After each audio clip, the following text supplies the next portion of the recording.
dan syarikat bas terpilih Rapid Bus September.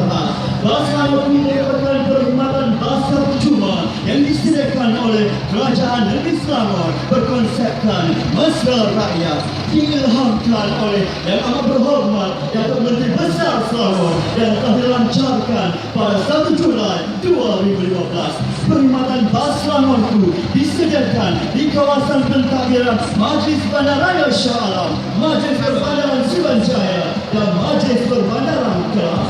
Logo bas Selangor juga telah dirasmikan bersama-sama melancarkan promosi bas Selangor oleh Yang Amat Berhormat Datuk Menteri Besar Selangor pada 18 Ogos 2015. Beroperasi setiap hari bermula